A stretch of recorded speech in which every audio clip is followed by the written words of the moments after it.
kinakarma na, mga babayan. Itong mga demonyo na nagpakulong kay Tatay Digong, kay dating President Rodrigo Roa Duterte, at ang mga demonyo na nandito po sa Pilipinas. Tandaan natin, ang isang pasayaw-sayaw at kumanta sa kanya na tatay mo karton, ilagay sa garapon, ngayon ay pinaglalamayan at mukhang malapit na mabubulok ang hayop na ito.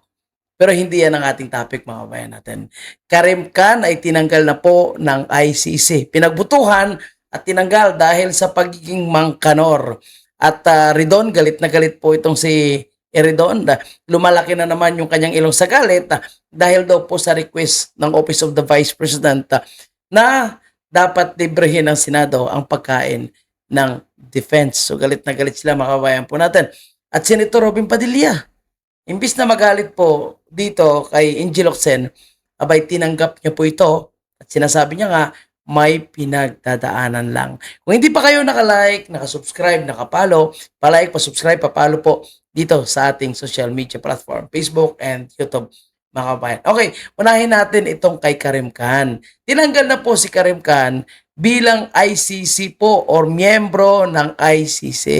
So ito kasi yung unang, I think, nanguna sa investigation kay President Duterte.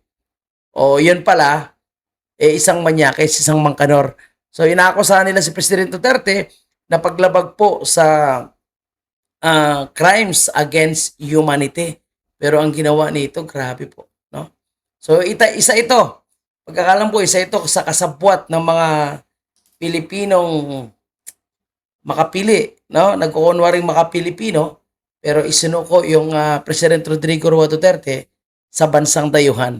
Palagay ko ito po is kasabwat ni Bongbong Marcos sa pagpaparisto kay President Duterte. Kaya ngayon ang ating President Duterte ay nasa dahig pa rin at hindi basta-basta na makalabas, hindi basta-basta na makauwi, mga bayan po natin. Kaya tama lang na talagang tinanggal na ito kasi kahihiyan naman talaga para sa ICC na kung sila ay lumalaban sa tinatawag nilang pamumulistya, pangaharas, crimes against humanity, itong kanilang pinuno pala ay isa palang mangkanor. So talaga nakahiya at alam naman natin sa buong mundo sirang-sira na po yung kredibilidad ng ICC dahil ginagamit nga ito sa pamumulitika. At ito sa ating bansa dahil buang gago talaga yung nakaupong presidente natin. Oh, tingnan mo. Hindi lang si President Duterte ang kanilang isinuko na, ginamit nila ulit, inactivate nila ulit yung warrant laban sa isang senador dahil sa impeachment po ni Vice President Sara.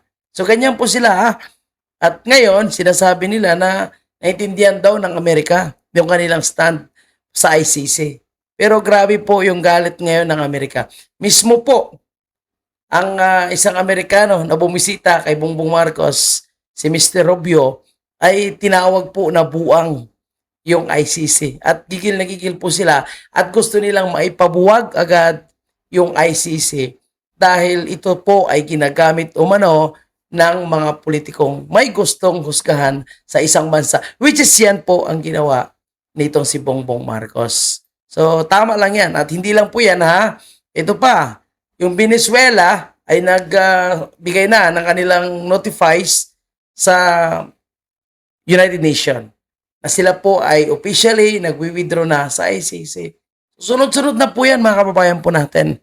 At yan ay isang kamalasan na ginawa nitong ICC. Kung totoo man yung mga allegation na sila ay binayaran ng gobyerno ng Pilipinas para ipakulong yung President Duterte, ito na po yung mga karma ngayon. Ito na yung balik sa kanila.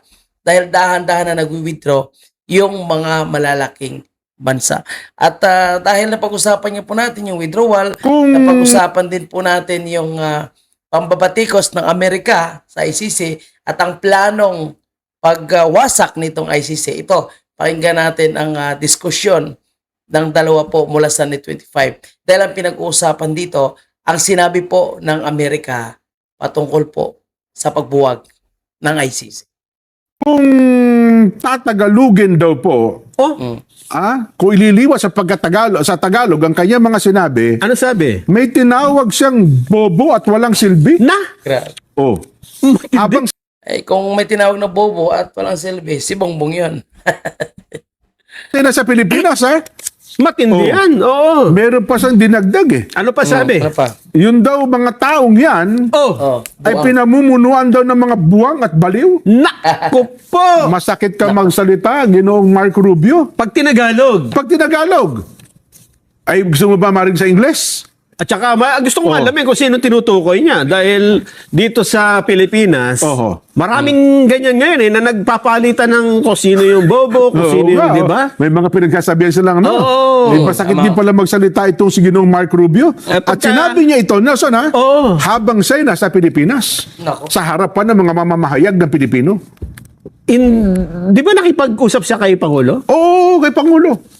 Hindi naman siya yung sinasabihan. Hindi. Maraming PSU na bakit ka makalabas dyan? Ay, Actually, siya yung pinagsabihan.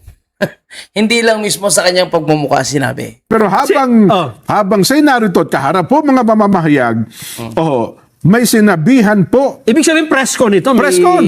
Talagang Ito nakuna ng video yan. makukuran. Ayun tayo. Gusto mo, parinig ko sa'yo.